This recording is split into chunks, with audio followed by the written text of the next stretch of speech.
से कार्यरत है। आज राष्ट्रीय बालिका दिवस है, इसके दिन में शुभकामनाएं। অন্যান্য ইলেকশন অপমানিত হয়েছে।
क्यों?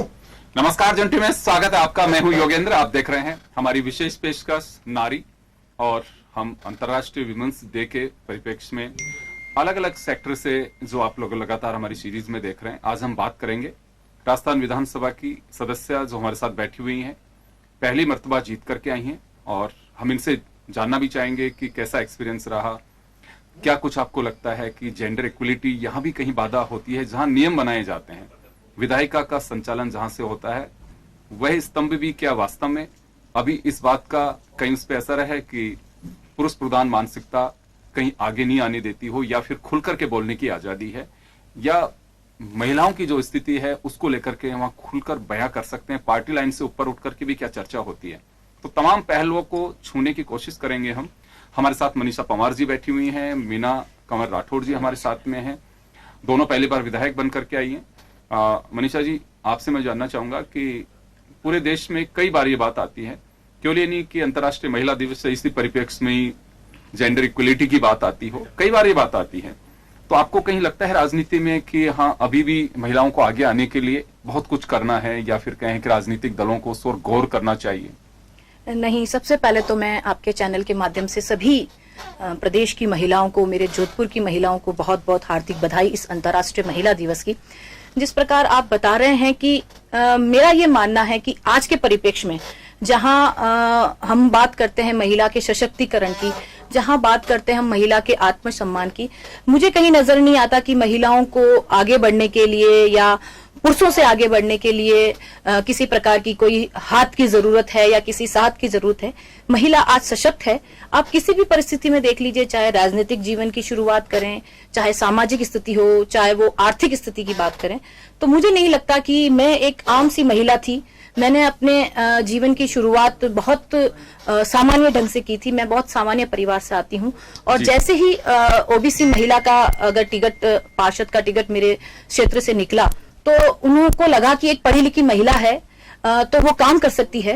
तो वैसे ही मुझे एक सामान्य महिला को अगर वो राजनीति में आगे ला सकते हैं, तो मुझे नहीं लगता कि कहीं पर भी जेंडर की प्रॉब्लम रही होगी। बिल्कुल, यही एक सोच है, और मुझे लगता है कि काफी कुछ आगे बढ़ रही है महिला, आधी आबादी है। अब वो बातें नहीं रहती हैं, लेकिन फिर भी एक बात जरूर कहनी होगी, पार्लियामेंट हो चाहे असेंबली हो, वहां अभी जो हक मिलना चाहिए महिला को वो नहीं मिल पा रहा है। और मुझे लगता है कि शायद ये सोच राजनीतिक दलों में भी अब पहुंच रही होगी कि कोई नहीं, बिल जिस दिन आएगा उस दिन आएगा, लेकिन एटलीस्ट उसके आसपास हमें संख्या तो लेके जाएं, क्योंकि टिकट देना उनके हाथ की बात है। उसमें कहीं कोई बिल की बात नहीं है, वो चाहे टिकट दे सकते हैं। और ये एक जो चर्चा का विषय रहता है अक्सर, उसे पाटा जा सकता है, उसे दूर किया जा सकता है। और मैं, चलिए मीना जी आपके पास आना चाहूंगा। मैं, मीना कंवर राजपूत हैं, और ये कहूं कि पश्चिमी राजस्थान में बहुत बार ये चर्चा होती है कि घूंघट की प्रथा है, एक परंपरा है, साहब उसका भी निर्वहन करना होता है। मीना जी, कहीं आपको लगता है कि ये बात कई बार हम देखते हैं, और खासकर अशोक गहलोत इस बात को लेकर के खुद ने कहा कि मैं उस दिन महिला को और सफल मानूंगा कि बिल्कुल घूंघट की आजादी के साथ साथ वो अपना काम ठीक से कर सकेंगी, तो उसका आगे बढ़ रहे हैं उस और कदम। अंतर्राष्ट्रीय महिला दिवस पर मैं सभी महिलाओं को आज प्रणाम करती हूँ, शुभकामना देती हूँ, उज्जवल भविष्य की कामना करती हूँ। मेरा परिवार शुरू से ही राजनीतिक परिवार से जुड़ा हुआ है। जहाँ तक मैं मानती हूँ, मेरे परिवार से मुझे फ्रीडम मिली है, आजादी मिली है, और मैं हर जगह गांव में जाती हूँ बिना घूंघट के।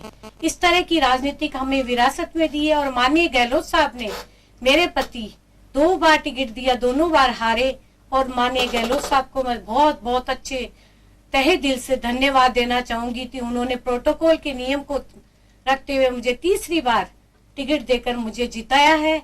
और मैं शेरगढ़ की ग्रामवासियों की पूर्ण रूप से सेवा करती हूँ एक महिला होने के नाते, और मुझे वहाँ पर बहुत सहयोग मिलता है, सम्मान मिलता मीना है। जी बिल्कुल, देखिए घूंघट कोई परंपरा नहीं है, मुझे लगता है कि पता नहीं कोई प्रथा, मैं कहूंगा क्या कारण रहे इसके। कोई कहते हैं कि मुगल जब आए तब से घूंघट परंपरा चालू की गई और बहुत सारी चीजें हैं इसे, लेकिन मैं कुप्रथा के रूप में इसे अब देखता हूं। बहुत सारे हमारे पास में वीडियो जाते हैं, रिपोर्टर्स खबर भेजते हैं कि कोई प्रधान है वो घूंघट करके बैठी हुई है, सरपंच बैठी हुई हैं, तो आप ऐसे मोटिवेट करती हैं उन महिलाओं को कि नहीं घूंघट, कोई घूंघट से ही आप एक रेस्पेक्ट या वो नहीं कर सकते, किसी का सम्मान हमेशा दिल से होता है, नजरिए से होता है, तो इस और कुछ महिलाओं को आप लोग मोटिवेट करते हैं कभी जी, जब ऐसा? से मैं विधायक बनी हूँ, मेरे साथ प्रधान बैठती हैं, सरपंच बैठती हैं, जिला परिषद मेंबर बैठती है, तो मैं हटाने की पूर्ण रूप से कोशिश करती हूँ, जी और उन्हें बोलती हूँ आगे आने के लिए आपको घूंघट हटाना चाहिए, जी, तो पूर्ण रूप से वो मेरे साथ सहयोग कर रही हैं। बिल्कुल। तो इस ओर लगता है आपको कि हाँ, अभी क्षेत्र की बात हो या प्रदेश की बात हो या देश की बात हो, क्योंकि हम एक सैंपल के रूप में चर्चा कर रहे हैं, लेकिन ये चाहे उत्तर प्रदेश हो चाहे मध्य प्रदेश हो, पिक्चर्स ऑलमोस्ट बहुत सारी जगह से आती हैं और घूंघट की बात कई जगह से आती है। तो इससे, क्योंकि जब घूंघट की बात आती है तो ये कहा जाता है कि बात खुल करके महिला नहीं रख सकती, तो ऐसी कहीं बात आती है इसमें? हाँ, मेरे गांव में स्टार्टिंग में जब मैं गई थी तो काफी लोगों ने ऑब्जेक्शन उठाया, ग्रामवासियों ने, जी कि प्रधान साहब की बेटे की बहू है, खेत सिंह जी की पोते की बहू है, घूंघट नहीं रखती है। लेकिन मेरे इन-लॉज ने मेरा समर्थन अच्छे से किया और मुझे पर्दा बिल्कुल नहीं रखने दिया और फ्रीडम के साथ आजादी दी, और मैं बाहर निकली। और मैं आम महिला से भी ये भी कहूंगी कि आपको आगे बढ़ने के लिए ये पर्दा पूर्ण रूप से बंद करना चाहिए। जी, मनीषा जी आपके पास आना चाहूंगा मैं, क्योंकि देखिए घूंघट की बात आती है और ये बहस इस वजह से भी कई बार छिड़ती है कि आपको लगता है कि घूंघट कहीं कोई बाधा है या फिर एक रेस्पेक्ट का उस महिला के नजरिए से देखा जाए तो वो कहती हैं कि एक रेस्पेक्ट है, ऐसा कहीं लगता है आपको? नहीं नहीं, देखिए जैसे जिस तरह आपने कहा कि कोई प्रथा के कारण एक घूंघट प्रथा आई है, हम ये नहीं मानते हैं कि आज की पढ़ी लिखी नारी जिस तरह दिल में सम्मान होना चाहिए, आंखों में उसके प्रति अगले वाले के प्रति सम्मान होना चाहिए, वही सही मायने में सम्मान के सही हकदार हैं। आप देखिए कि घूंघट करके महिला एक अपनी कैसे बात कर सकती है, अगर आज वो प्रधान है, सरपंच है या विधायक है, तो कैसे जनता से आंखों से आंखें मिलाकर उनकी बात सुनेगी, उसकी बात को समझ पाएगी, और वापस अपनी बात जब वो कहेगी तो किस तरह आंखों में आंखें डाल के ही बात हम उनको समझा पाते हैं, प्यार से और स्नेह से। मेरा मानना है कि घूंघट से आदमी का न कोई सम्मान होता है, न ही उसके प्रति कोई हम कह सकते हैं कि जिस तरीके से आज मुख्यमंत्री जी भी बार बार भरे मन से कहते हैं कि घूंघट प्रथा हटनी चाहिए। अगर मेरे स्टेज पे कोई बैठेगा विधायक सरपंच तो वो घूंघट निकाल के नहीं बैठेगा। ये इसीलिए महिलाओं को आगे लाने के लिए यही बात, इसलिए मुख्यमंत्री जी भी अपने महिलाओं के प्रति कहते हैं, हम लोग भी यही बात करते हैं कि आज का जब 21वीं सदी में जब हम जी रहे हैं, कहाँ महिलाएं रॉकेट चला रही हैं, चांद पे पहुंच गई हैं, आज बड़े बड़े राजनीतिक दलों में अपने आप को स्थापित कर रही हैं, आर्थिक क्षेत्र में जब हम बात करें तो महिलाएं वैज्ञानिक भी हैं, अपने घर की स्थिति को बहुत अच्छा संभाल रही है, तो वहां पर अगर हम घूंघट की बात करें तो कैसे चलेगा? जब तक महिला आंखों में आंखें डालकर आत्मसम्मान के साथ आत्मनिर्भर होकर बात नहीं करेगी तो उसको नहीं सुना जाएगा। जी मीना जी, आपको क्या लगता है कि अभी, क्योंकि देखिए आप एक ठेठ रूरल बेल्ट से आती हैं, आपके क्षेत्र में भी बहुत छोटी छोटी ढानियां भी हैं और पश्चिमी राजस्थान की स्थितियां बड़ी विचित्र और विकट हैं। एक खेत पे यहाँ पे ढानी है जो कि करीब पता लगे कि 20 किलोमीटर दूर है। आप उस क्षेत्र से आती हैं, क्या लगता है आपको कि हाँ, महिलाओं के लिए, मैं एमएलए बनी हूँ और देखिए एमएलए कोई भी होता है, वो निश्चित रूप से अपनी क्षेत्र की जनता के लिए कोई कम करता है, कोई ज्यादा करता है, कोई नहीं करता है तो जनता उसके लिए कुछ कर देती है, बाहर का रास्ता तैयार करती है। आपको क्या लगता है कि हाँ बिल्कुल मैं एक महिला के नजरिए से अगर मैं देखती हूँ तो मुझे यह कुछ करने की आवश्यकता है और मैं ये करना चाहती हूँ, खासकर महिलाओं के लिए? क्या महसूस महिलाओं करती के हैं? लिए तो मैं पूर्ण रूप से उनको आजादी दिलाना चाहती हूँ, और जहाँ भी वो काम कर रही है तो मैं ज्यादा से ज्यादा उनको बोलती हूँ आंगनवाड़ी से जुड़े, जिससे कि वो पूर्ण रूप से आजादी भी मिले उनको और वो अपना काम भी अच्छे से संभाल सके। जी। और मैं अच्छे छोटे छोटे उद्योग भी लेके आ रही हूँ, जैसे दरी का है, बुनाई करना है, इस तरह की हाथ से जो चीजें बनती है तो मैं उनको देना चाहती हूँ और उनको घर से बाहर निकाल के पूर्ण रूप से आजादी दिलाने का भरसक प्रयत्न करती हूँ। जी बिल्कुल, निश्चित रूप से और करने की कोशिश करनी चाहिए। देखिए, जिसे ईश्वर ने वह लीडरशिप दी है, लीडरशिप के लिए जरूरी नहीं है कि आप विधायक बन करके या मेंबर ऑफ पार्लियामेंट बन के या वार्ड मेंबर बन के ही लीडरशिप, आपको भगवान ने एक हुनर दिया है किसी को आगे लेके जाने का। क्योंकि आपने जब कहा कि मुझे परिवार का सपोर्ट मिला और आपको भी किसी ने आगे बढ़ाया, आप लोगों को भी कोशिश करनी चाहिए। मेरा अपना ये मानना है कि निश्चित रूप से आधी आबादी है, देश की राष्ट्रपति, प्रधानमंत्री, राज्यों के मुख्यमंत्री, गवर्नर, बहुत सारे महत्वपूर्ण पदों पर, चीफ सेक्रेटरी, केंद्र में आप देखिए बहुत सारी जगह पे सेक्रेटरी जो है वो महिलाएं बैठी हुई हैं। तो ये नहीं है कि जेंडर इक्वलिटी की बात एक, मुझे लगता है कि चर्चा का, बहस का नहीं है, चर्चा कह सकते हैं हम इसे। बहस और चर्चा में बड़ा अंतर है। बहस है कि हाँ बिल्कुल आज वो हक ही नहीं मिल पा रहा है। जहां जिन्हें उनका हक मिला है या जिसको डिजर्व करती हैं वह उसे ओहदा मिला है, उसे अवसर मिला, तो उसे बनाने की भरपूर कोशिश की है। यानी कि हम ये कह सकते हैं कि अगर पुरुष को जो चांस मिला है और महिला को भी मिला है तो ये नहीं कह सकते आप कि नहीं उस आदमी ने ऐसा किया था, महिला नहीं कर पाई। एटलीस्ट ये, चाहे मेरा अपना जो नजरिया है जर्नलिस्टिक तरीके से मैंने जो बहुत बारीकी से देखा है। चलिए, दीप्ति माहेश्वरी हमारे साथ में जुड़ी हुई है, पहली बार विधायक बनी है। दीप्ति, क्या लगता आपको कि आप यूं कहूं कि राजनीति आपके लिए नई नहीं है, आपने अपनी मम्मी के साथ में कई बार इलेक्शन में भी आपने देखा और बहुत नजदीक से। एज ए एमएलए आपको क्या लगता है कि हाँ मुझे ये करने की आवश्यकता है खासकर महिलाओं के लिए?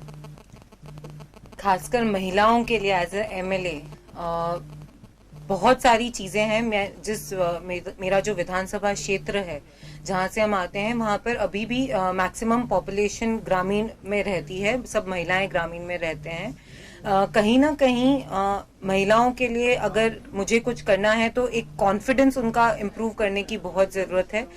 महिलाएं बहुत सक्षम है। अभी आप जैसे बता रहे थे कि जेंडर इक्वालिटी की आप बात कह रहे थे कि जेंडर इक्वालिटी की हम हमेशा बात करते हैं, तो मैं आपको कहूंगी कि जेंडर इक्वालिटी तो है, हमें सिर्फ उनके नजरिया, एक पर्सपेक्टिव बदलने की जरूरत है।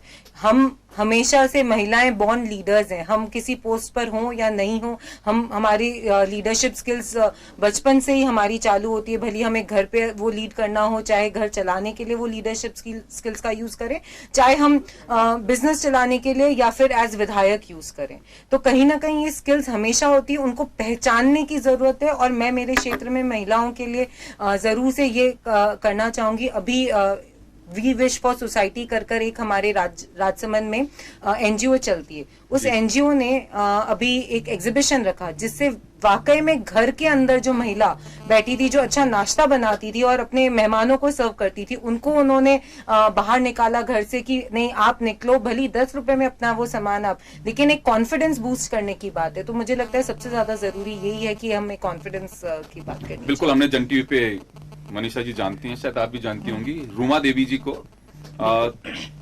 वो भी एक ऐसी शख्सियत है कि उस समय पढ़ाई नहीं, बड़ी विषम परिस्थितियां, और अगर उनकी जगह कोई हो तो पता नहीं क्या क्या सोच हो सकती, लेकिन आज 32,000 महिलाओं को उन्होंने स्वावलंबित किया और उनको रोजगार का जो दिया है। मुझे लगता है कि एक महिला ठाने तो बिल्कुल कुछ हो सकती है, और कहां से शुरुआत की, भरोसा मार्केट में जमाने का। और आज उनके प्लेटफॉर्म के लिए जब भी, चाहे प्रगति मैदान हो, चाहे मुंबई के कॉरिडोर्स में जब एग्जीबिशन लगती है, तो उनका इंतजार होता है कि रुमा देवी के जो प्रोडक्ट्स हैं उनको भी लाया जाना चाहिए यहाँ पे। बहुत अच्छी बात है। मनीषा जी, मैं एक बात जरूर जानना चाहूंगा, यहाँ पे देखे आप लोगों को विधायिका से जोड़ा हुआ है, अभी भी क्या लगता है कि महिलाओं को उनके राइट्स, खासकर उन्हें स्पेशल कैटेगरी में इस नाते कि चाहे उन्हें बच्चे की किसी जब माँ बनती है तो उन्हें वो राइट होता है कि आप अगर गवर्नमेंट एम्प्लॉय या अगर प्राइवेट सेक्टर में तो वो लीव, पेड लीव के रूप में मिलती हैं। आप किसी के साथ अगर कोई मिसहैपनिंग होती है तो उन्हें अलग राइट मिलते हैं, जायदाद में अलग मिलता है। वो जो अधिकार महिला के हैं उसके प्रति कुछ होती है बातें ऐसी आती हैं कि हाँ उसको पता ही नहीं है, और फिर आप लोगों ने गाइड करती हो कि हाँ आपके ये भी राइट्स हैं? बिल्कुल, कई बार ऐसा होता है। देखिए, मैं आपके माध्यम से ये बताना चाहूंगी कि कई ऐसी पढ़ी लिखी महिलाएं भी होती हैं जो नौकरी भी करती हैं, लेकिन उनको अपने अधिकारों की जानकारी नहीं होती है। ऐसे कई कार्यक्रम होते हैं, चाहे वो वकीलों के माध्यम से हो, चाहे सामाजिक संस्थाओं के माध्यम से हो। मैं भी ऐसे कई कार्यक्रमों में जाती हूँ जो उनको सही उनकी हकीकत या उनके अधिकार क्या है ये बताने की जरूरत होती है। जिस तरह अभी दीप्ति जी ने कहा कि केवल और केवल कॉन्फिडेंस पैदा करना एक महिला के लिए बहुत जरूरी होता है। महिलाओं में वो सब शक्ति होती है जो पुरुषों में होती है। देखो, महिलाएं घर भी चलाती हैं, अगर वो अनपढ़ भी है फिर भी घर बहुत व्यवस्थित तरीके से चला पाती है। घर के साथ साथ वो बाहर नौकरी भी कर रही हैं, अपने बच्चों को भी पाल रही है। लेकिन अपने अधिकारों की जब तक उन पे बात आती है तो अधिकारों को वो जानना ही नहीं चाहती। कई महिलाएं ऐसी होती हैं कि ठीक है, हो रहा है, होने दीजिए, सब ठीक हो जाएगा। लेकिन जब वास्तव में जरूरत पड़ती है तो मुझे अभी भी लगता है कि कहीं कहीं ऐसी परिस्थितियां आती हैं कि बहुत महिला सशक्त है, नौकरी कर रही है, लेकिन फिर भी उसको यह नहीं पता है कि मेरे अधिकार क्या है। और मैं ये चाहती हूं, और मैं अपने विधानसभा क्षेत्र में कई बार ऐसे प्रोग्राम्स ऑर्गेनाइज करती हूं, चाहे वो कभी वकीलों की टीम के माध्यम से करें, कभी कोई सामाजिक संस्थाओं के माध्यम से करें, कि हम ऐसी बात करते हैं आपस में महिलाओं को लेकर बैठ के कि उनके अधिकार क्या हैं, वो क्या कर सकती हैं और वो किस तरीके से अपने आप को साबित कर सकती हैं। ऐसे कई सोशल प्रोग्राम होते रहते हैं, होते रहने चाहिए। जी मीना जी, क्या लगता है आपको कि हाँ खासकर ग्रामीण क्षेत्र में महिलाओं के लिए ये सब कुछ होना चाहिए, जिसकी अवेयरनेस फैलाने की जरूरत है, उन्हें सुविधाएं भी दी जानी चाहिए? जी हाँ, बिल्कुल होनी चाहिए। मेरा विधानसभा बहुत पिछड़ा हुआ एरिया है। मेरे दादे ससुर भी रहे थे उस टाइम, खेत सिंह जी, पर उस वक्त महिलाएं बाहर नहीं आती थी जी, पर्दे में रहती थी। लेकिन जब से मैं विधायक बनी हूँ, महिलाओं का झुंड मेरी मीटिंग में आता है और मैं सब महिलाओं को बोलती हूँ बाहर निकलें, बच्चियों को पढ़ाएं, आगे की तरफ बढ़ें। और जो भी मैं भी उनके लिए, मैंने जैसे एनजीओ है, कुछ ऐसे इस तरह के कार्य, आंगनवाड़ी है, मुनाई का है, सिलाई का है, तो मैं उनके लिए वो कार्यक्रम भी करती रहती हूँ, बताती रहती हूँ। तो वो महिलाएं अब आगे आ रही हैं और पूर्ण रूप से मेरा आपको लगता क्या है कि हाँ उनके लिए ये करने की जरूरत है? उनके लिए आदिवासी हैं, वो बहुत पिछड़ी हुई महिलाएं हैं जी, उनको कॉन्फिडेंस में लेना और उनके लिए कुछ करना, ये सबसे महत्वपूर्ण विषय है। बिल्कुल। दीप्ति, आपको क्या लगता है, क्योंकि आपकी भी जो बेल्ट है वहां पे भी एक डिफरेंट कल्चर है वहां का, और वहां की अगर आबादी की बात करें तो आपके वहां पे भी आदिवासी काफी संख्या में है। हाँ, आपका जो विधानसभा क्षेत्र है वो क्योंकि जिला मुख्यालय है, लेकिन उससे लगता हुआ आसपास का जो एरिया है, मैं कोशिश जरूर करना चाहूंगा, आप लोगों से गुजारिश भी करना चाहूंगा कि भगवान ने आप लोगों को लोकतंत्र के इस पवित्र मंदिर में भेजा है, पवित्र पंचायत में भेजा है। आप लोग केवल अपने क्षेत्र तक नहीं, अगर किसी महिला के लिए कहीं भी कोई बात कर सकते हैं तो आप लोगों को करना चाहिए, क्योंकि ईश्वर ने वह आप में एक हुनर दिया है, एक काबिलियत दी है। तो क्या लगता है आपको कि हाँ महिलाओं के लिए, कभी अब राजसमंद से, उदयपुर से जब आप आती भी हैं तो बहुत सारे रूरल बेल्ट के गांव पड़ते हैं, आप देखते हैं कि वो एक अलग कल्चर नजर आता है। वहां से यहाँ तक आप देखेंगे तो कई तरह की आपको तस्वीरें दिखती हैं। तो कभी बात होती है महिलाओं से कि हाँ क्या चाहिए उन लोगों को, किस चीज की कमी है, क्योंकि आप उनकी आवाज बनकर के और यहाँ पे उठा सकती हैं। आपने बहुत अच्छा पॉइंट रखा, लेकिन एक बात मैं आपको बताना चाहूंगी कि आज अगर हम प्रोग्रेसिव सोच की बात रखें तो रूरल में ग्रामीण की जो महिलाएं, उनकी सोच ज्यादा प्रोग्रेसिव है देन शहरी क्षेत्र में। ये एक बहुत बड़ा डिफरेंस है जो जब से मैं एमएलए बनी हूँ। और मीना जी भी वही कह रही हैं कि उन्हें बस एक भरोसा दिलाने, कॉन्फिडेंस पैदा करने की आवश्यकता है। बिल्कुल, बाकी सोच उनकी बहुत आगे है। मैं मतलब ये एक सोच शहरी लोगों की होती है कि नहीं, क्योंकि सब संसाधन होते हैं शहरों में, एजुकेशन के बड़े बड़े वहां पर होते हैं, और शायद ग्रामीण महिलाओं को एजुकेशन प्रॉपर नहीं मिल पाती है, तो एक वो ही कमी है। लेकिन सोच में अगर आप बोलें तो कितनी बार हम इतनी प्रेरणा लेते हैं गाँव की महिलाओं से, और जब इंटरेक्शन करते हैं कि एक बहू को एक सास इतनी हिम्मत देती है कि वो जाकर अपना घर तो देखती है, बाहर भी जाकर वो जिस प्रकार से काम करती है। अभी मनीषा जी ने बताया कि उसको हर तकलीफें देखनी पड़ती है और फिर भी वो जाकर स्ट्रांगली काम करती है। तो कहीं ना कहीं ग्रामीण महिलाओं से इंस्पिरेशन बहुत हम लेते हैं, हम बहुत हमें ये लगता है कि उनसे हमें कुछ ना कुछ सीखने को ही मिलता है। और ये जो सोच होती है ना, बस ये सोच की ही वो है, आपको सोच आपकी सही हो जाए। जैसा कि अभी मनीषा जी ने बोला कि कहीं कम नहीं है। हो सकता है कि है ना वेट उठाने की बात हो तो हम 10 किलो कम वेट उठाएं, लेकिन जब कंधे से कंधा मिलाकर वाकई में रियल प्रॉब्लम्स को डील करने की बात होगी तो महिलाएं कहीं भी पीछे नहीं होती। मैं खुद एक मैनेजमेंट स्टूडेंट रही हूँ और हमारे एक महिला प्रोफेसर थी मेरे कॉलेज में, वो हमेशा बोलती थी कि जो गर्ल्स हैं उनको मैनेजमेंट सीखने की जरूरत नहीं, वो अपने आप सीखती हैं। तो जो आपकी एजुकेशन है वो +1 है आपके लिए। तो ग्रामीण महिलाओं में भी अगर हम शिक्षा का लेवल बढ़ा दें, अगर हम शिक्षा अच्छी तरीके से पहुंचा सकें तो उससे वो अपने आप ही ग्रो करेंगी। तो ये एक समस्या है जिसमें मैं डेफिनेटली मैं सोचती हूँ कि काम बहुत करने की जरूरत है। देखिए, मैं 2 बातें यहाँ शेयर करना चाहूंगा। एक तो ये कि जो महिलाएं आगे बढ़ रही हैं निश्चित रूप से खुद के बूते और सपोर्ट तो एक हमें भी चाहिए होता है। अगर कोई, मैं आज एक मैन हूं और मुझे भी सपोर्ट, लेकिन महिला को भी सपोर्ट मिलता है। दोहरी भूमिका होती है उनकी, घर की जिम्मेदारी के साथ साथ अब जो हमारे साथ में बैठी हुई हैं सब अपने घर की जिम्मेदारी की चिंता उनको होती है, सुबह के नाश्ते से लेकर के डिनर तक की। उसके अलावा आपको अपनी भूमिका में भी वही काम करना है जिससे वहां का तनाव घर का साथ में कैरी करती हैं, लेकिन उसके बावजूद भी चेहरे पे एहसास नहीं होने देती हैं।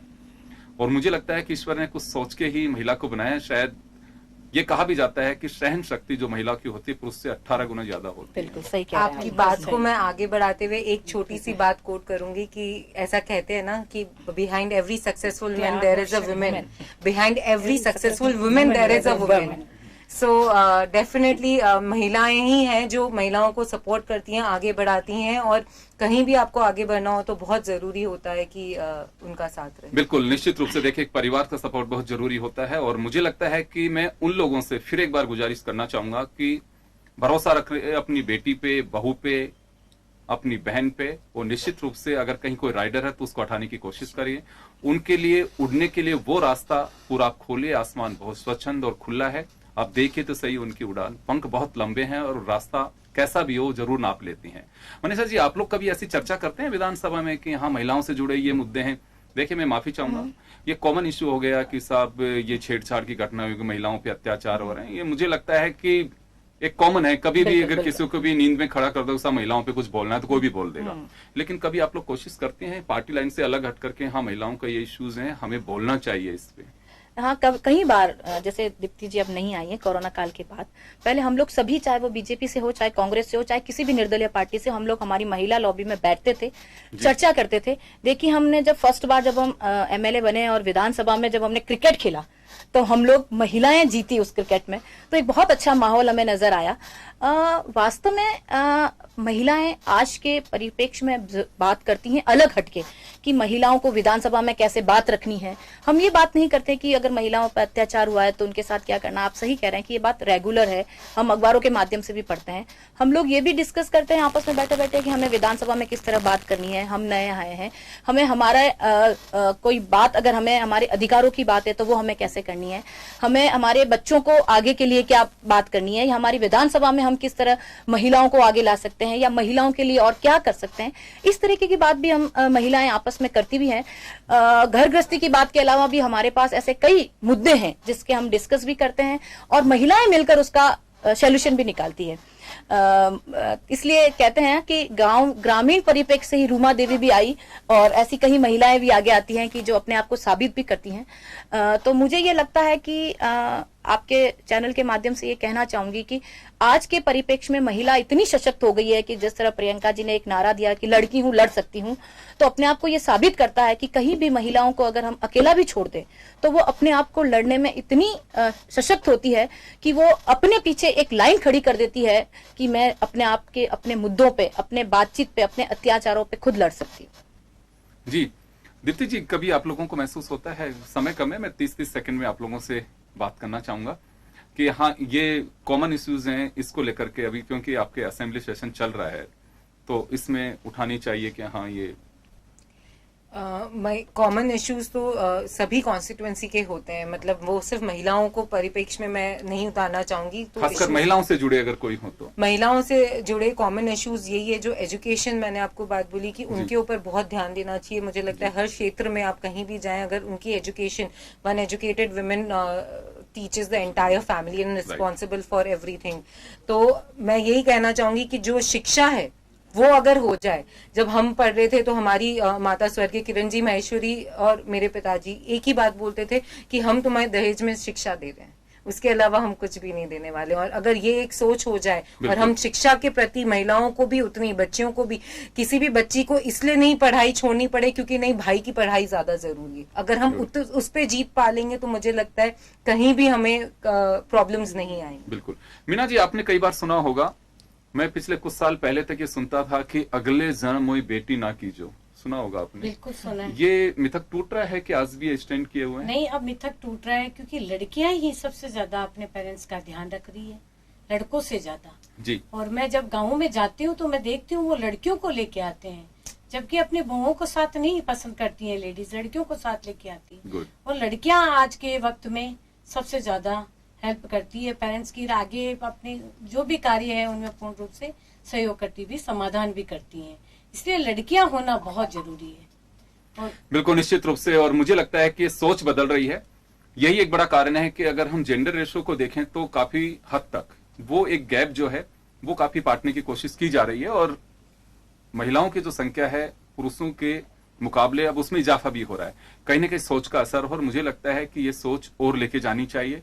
जेंडर इक्वलिटी के साथ साथ हमें ये भी सोच बदलनी होगी कि जो रेशो है वह भी बदले, और जो वास्तव में आधी आबादी जिसके लिए हम चर्चा कर रहे हैं, पहले नहीं कहा जाता था, आज कहा जाता है कि आधी आबादी, वो बिल्कुल एग्जैक्टली आधी आबादी के रूप में होना चाहिए, कहीं भी अगर देखें तो बिल्कुल। और निश्चित रूप से मैं फिर कहूंगा कि एक दिन की बात नहीं है कि हम अंतर्राष्ट्रीय महिला दिवस है इस वजह से हम चर्चा कर रहे हैं, लेकिन बिल्कुल महिला का रेस्पेक्ट ऑलवेज, और ये कहूं कि एवरी डे आपको घर में से ही वो सम्मान की शुरुआत करनी चाहिए। वो सोच नहीं बदलेंगे तब तक वो जमाना नहीं बदल सकता, आपकी सोच को, आपको खुद को अपनी सोच बदलनी होगी। बहुत बहुत शुक्रिया आप सभी का, और हमारी विशेष पेशकश में इतना ही। दीजिए इजाजत, नमस्कार।